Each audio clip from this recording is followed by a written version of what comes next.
ಇದಕ್ಕೆ ಹೊರಟು ಶ್ರಮಿಸಿದಂತ ಹುನಟಿ ನಗರದ ಆರಕ್ಷಕರಿಗೆ ಎಲ್ಲ ಕುಸ್ತಿ ಅಭಿಮಾನಿಗಳ ವತಿಯಿಂದ ತುಂಬ ಧನ್ಯವಾದ ಸಲ್ಲಿಸ್ತೀನಿ.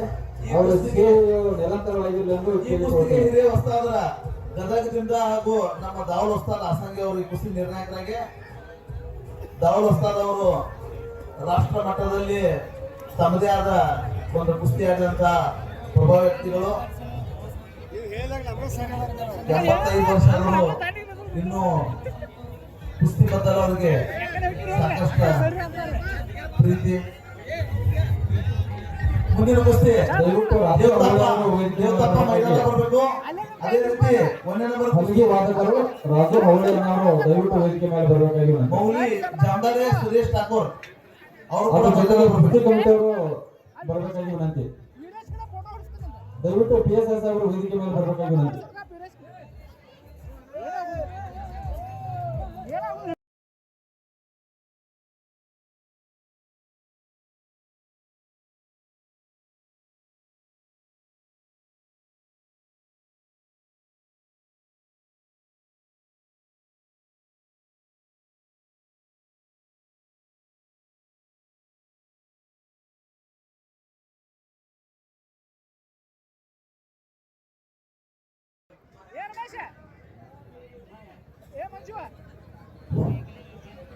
ಇನ್ನು ಎರಡೇ ಕುಸ್ತಿಗಳು, ಒಂದು ಮೌಲಿ ಜಾಮದಾನೆ ಹಾಗೂ ದೇವತಾಪ.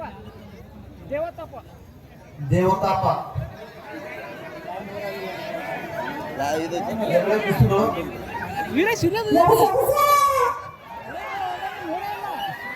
ಇಲ್ಲಿವರೆಗೂ ಕುಸ್ತಿ ಮೈದಾನಕ್ಕೆ ಆಗಮಿಸಿದಂತ ಎಲ್ಲ ಜನರನ್ನ ತಮ್ಮ ಹಲಗಿ ವಾದದ ಮೂಲಕ ಬಹಳಷ್ಟು ಅದ್ದೂರಿಯಾಗಿ ಈ ಕುಸ್ತಿ ಮೈದಾನವನ್ನ ಸುತ್ತಿದಂತ ಎಲ್ಲ ಹಲಗಿಯ ವಾದಕರಿಗೆ ತುಂಬಿರುವ ಧನ್ಯವಾದಗಳು.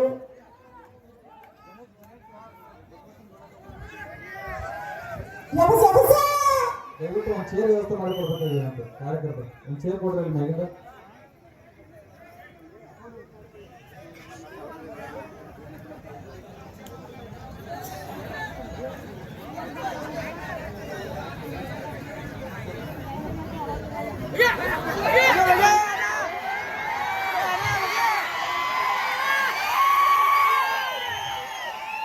ಕಾರ್ತಿಕ್ ಪೈಲ್ವಾನ್ ಅಂದ್ರ ಬರಂಟಿ ಊರೊಳಗ ಬಾಳ ಪ್ರೀತಿ. ನಾವು ಯಾವುದೇ ಕುಸ್ತಿ ಹಾಕಿದ್ರೆ ಕಾರ್ತಿಕ್ ಕುಸ್ತಿ ಹಾಕುತ್ತೇವೆ. ಜನಗಳಿಗೆ ಸೀಳೆ ಕೆಟ್ಟಿ ಹಾಕ್ತಾರೆ.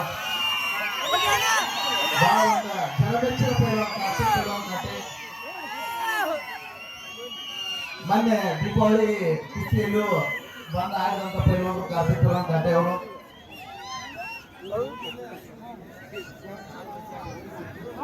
ಯಾವುದೇ ತರಹದ ಅಹಮಿಲ್ಲದೆ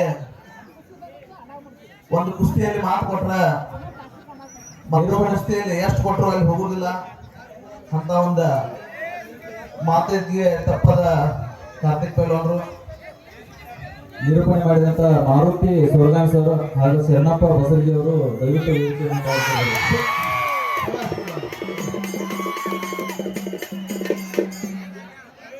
ಮಾರುತಿ ಶರಣಪ್ಪ ಬಸರ್ಗಿ ದಯವಿಟ್ಟು ಕೀರ್ತಿ ಗಣೇಶ್ ಅವರು ಅವರಿಗೆ ಸನ್ಮಾನಿಸಬೇಕಾಗಿ ಕೇಳ್ತಾರೆ.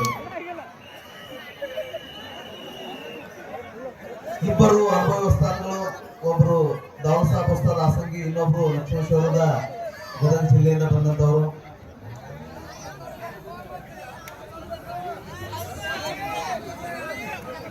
ಮೌಲಿ ಪೈಲ್ವಾನ್ ಜಾಮದಾಡಿ ಮೈದಾನ ಬರ್ಬೇಕು. ಸುರೇಶ್ ಪೈಲ್ವಾನ್ ಠಾಕೂರ್ ಮೈದಾನ ಕರ್ಸ್ಬೇಕು. ಅವ್ರು ಕರ್ಸ್. ದೇವತಾಪ ಸಚಿನ್ ಪೈಲ್ವಾನ್ ಪೂಜಾರಿ, ರಾಜೋನರ್ ಸಚಿನ್ ಪೂಜಾರಿ.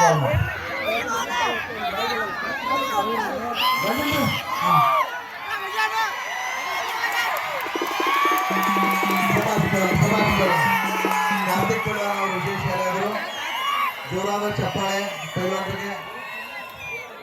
ಏನೋ ಒಂದು ಅವ್ರಿಗೆ ಜೈ ಬಸವನ ಮೇಲೆ ಆಶೀರ್ವಾದ, ಜನಗಳ ಪ್ರೀತಿ.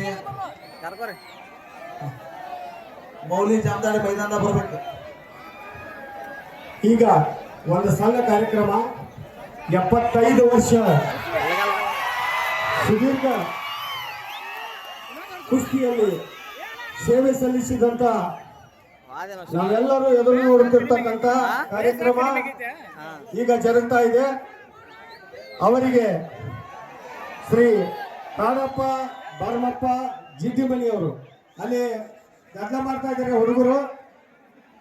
ದಯವಿಟ್ಟು ಪೊಲೀಸರು ಅದನ್ನ ಶಾಂತಗೊಳಿಸಬೇಕು.